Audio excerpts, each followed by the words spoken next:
গতকাল বীরভূমে জনসভা করেন অভিষেক বন্দ্যোপাধ্যায়। বীরভূমে জনসভা থেকে ২৬-এর ভোটের জন্য আসনের সংখ্যা বেঁধে দিলেন তিনি।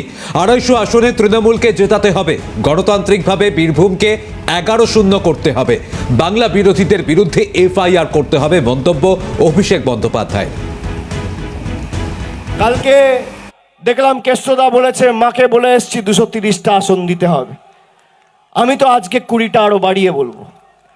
২৫০ আসনে তৃণমূলকে জেতাতে হবে, না হলে যে দল ৭০টা আসন নিয়ে একটা গরিব ছেলেকে চিকেন প্যাটিস বিক্রি করে বলে মারছে, সেই দল যদি ক্ষমতায় থাকে তাহলে আগামী দিনেরা কি অবস্থা করবে বাংলার খালি একবার ভেবে দেখুন। গণতান্ত্রিকভাবে ১১-০ করে তৃণমূল কংগ্রেসের পক্ষে রায় দিয়ে এই বাংলা বিরোধীগুলোর বিরুদ্ধে এফআইআর করতে হবে ভোটের দিন।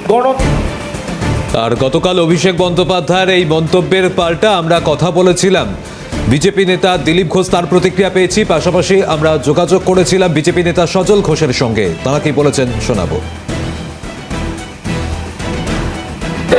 কেন্দ্রীয় বাহিনী ভোটের রুমের মধ্যে থাকবে, বুথের ভিতরে থাকবে, ভুয়ো ভোটার ঢুকবে না, ফলস ভোট চলবে না।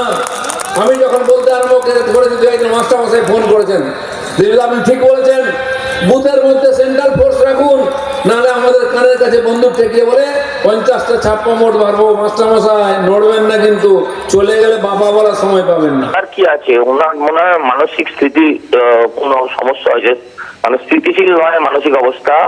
তার কারণ উনি বারুইপুরে বললেন ২১৪টা আসনে জিতবো, এখানে বলছেন ২৫০ আসনে জিতবো। আগে নিজে ডিসাইড করুক কটা আসনে জিতবে।